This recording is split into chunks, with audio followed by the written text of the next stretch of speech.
So back in April 2021, we bought the MR265 Turbo Fiesta ST, which my brother has.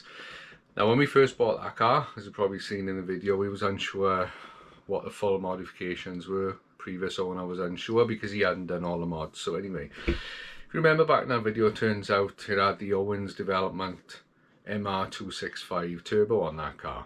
As you can see the video here, I done showing us finding everything that was modified on. There's a lot of mounting parts on it. Now the car goes very well.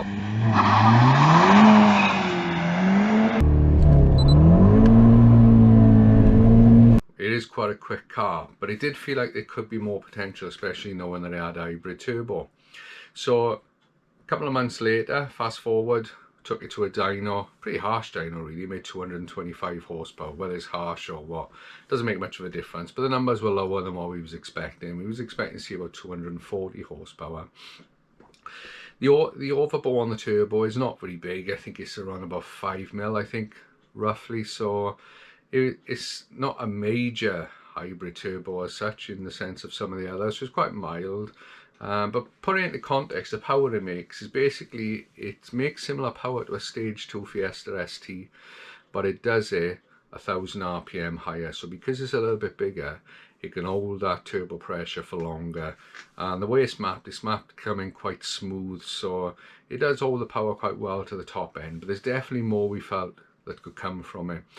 Now we did speak to a few different tuners. Could they map the car as it is, because it's actually got the mounting cam timing where they advance the exhaust cam around about 7 to 8 degrees. It seems to be of what they do with that. No one seems to understand why they do it, but they do, and it makes it a little bit more difficult to map.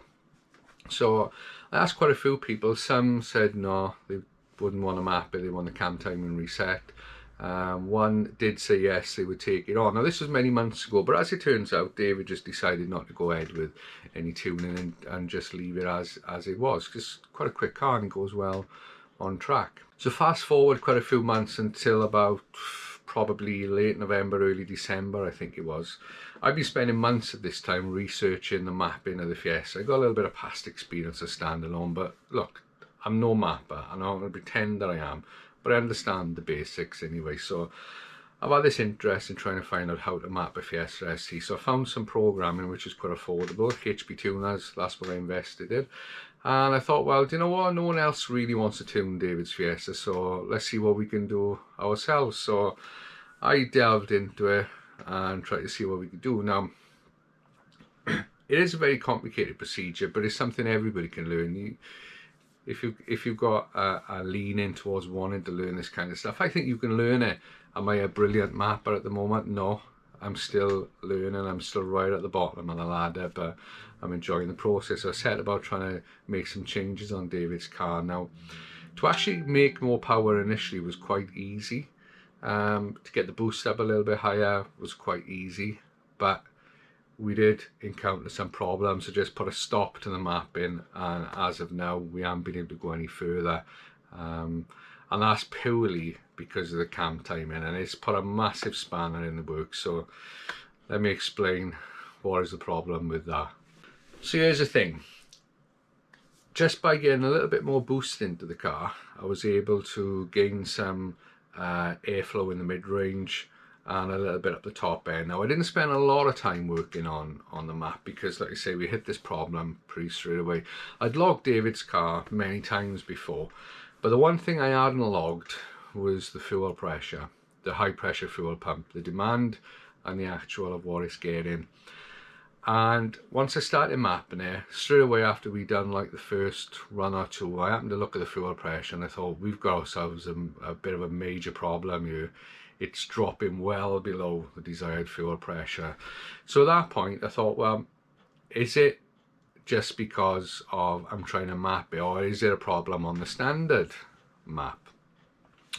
So it goes back to the standard map, monitors fuel pressure, and it is dropping around about the 2008 RPM up to about 4000. It was losing about 20 bar of fuel pressure. It should have been at 150s, I think, off memory, and it was going to low 130s, and that is bad.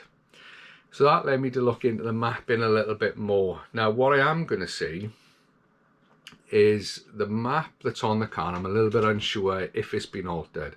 I can't say for sure that it's a Mount 2 map. I do know that a previous owner went to another map in place, and they said there's no point mapping it.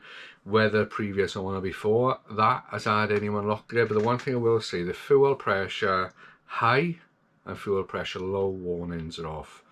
There's also a lot of other stuff as well related to cam timing that's had to be disabled, but that's another subject.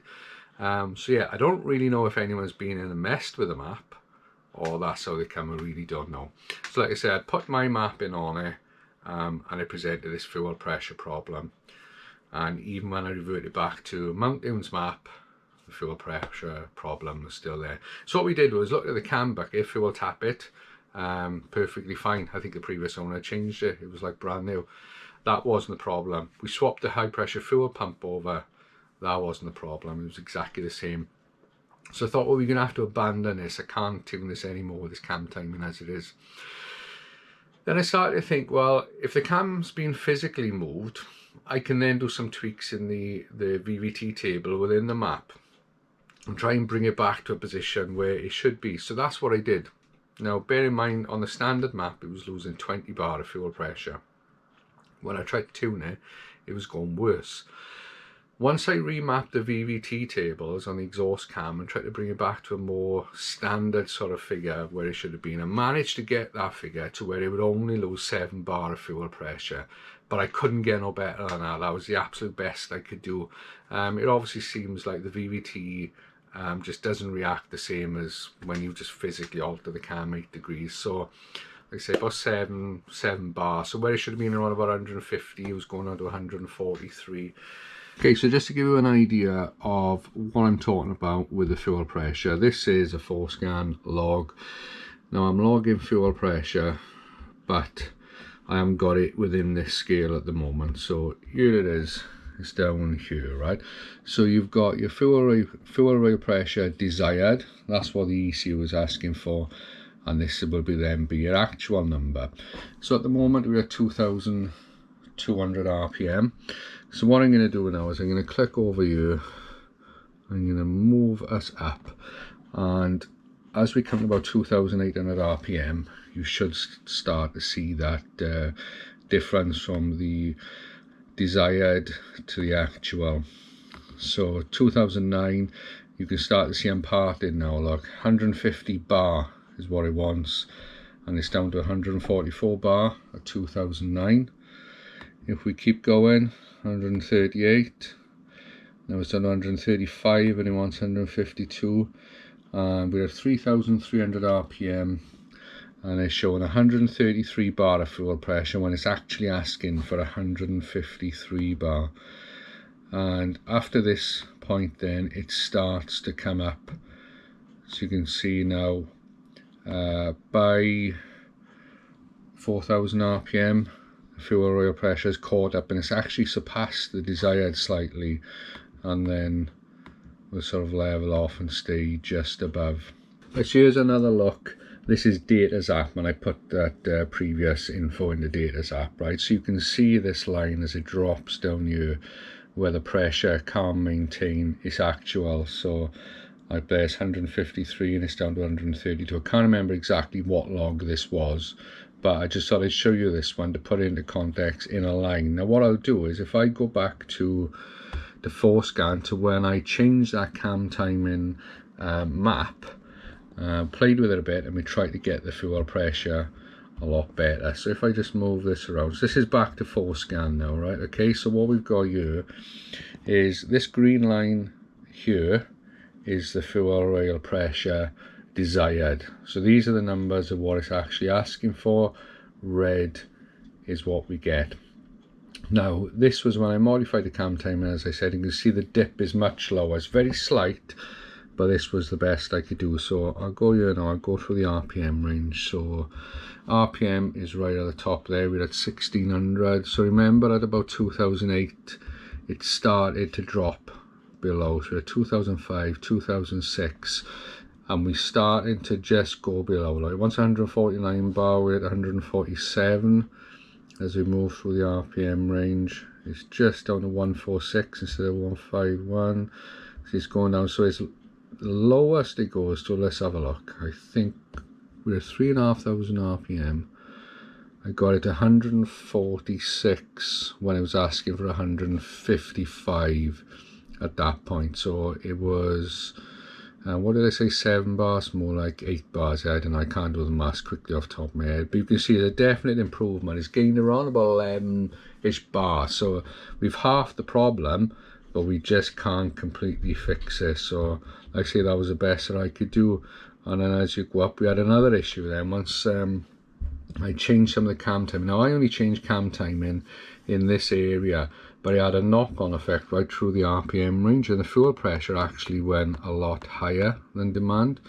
It's asking for 164, 165 bar I think is in the map, and it's up to 170, so it's overshooting, which ties in with the fact that in the mapping it's got changes for the high pressure and the low are both disabled. Like I said, I don't know who done that. I'm not saying it that that's how it's supposed to be, but that's how the car's turned up with us, and they're disabled within the mapping, and it kind of fits in exactly what's happening. Just to give you an idea what it looks like inside the map. Now this is a standard map for a standard Fiesta ST. I'm not going to show you anyone's tunes or anything like that.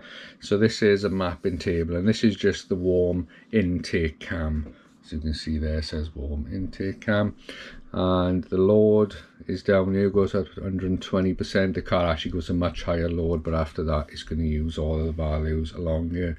So you can alter all of this and change how you want the cams to behave throughout the RPM range. Right, so while I'm editing now, I just realised I didn't really explain something in that. Right now with the cam time, you think, well, why would changing the cam position affect the fuel pressure? Now I'm not 100% sure. What I put it down to, you think, is basically the pump is driven off a cam lobe. When you move that forward, the synchronization between that cam lobe hitting the highest point of the pump maybe is different to when the injectors fire. That's all I can think of. It seems to me that maybe the cam lobe is past its peak when the injectors need the fuel pressure the most. I don't know, that is all it could be. I cannot understand it fully. But whatever it is, that cam timing affects the fuel pressure. That's kind of the situation that we're at, and it's been a little bit disappointing really, but to get any more power out of that car we have to reset the cam timing, and I think once we get that done, then I can set about remapping and put a decent map on it and we can get more boost. But yeah, it's a little bit disappointing because I was hoping that it would be possible that it could just be mapped and left. It's just quite an expensive thing to change the cam timing back, but I think it might be something that me and David might take on ourselves. We're kind of thinking about it.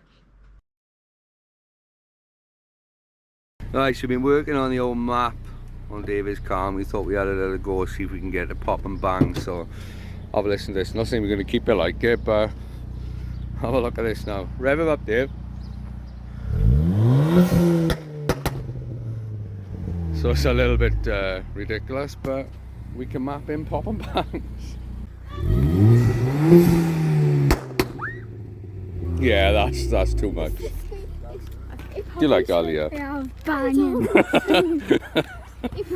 But that's where we are. We're going to get more power out of David's car. We're going to map it ourselves, but it's just a case of time. But I thought I'd just update you on what's been going on. So there you are. Thank you very much for watching. See you on the next video, and bye.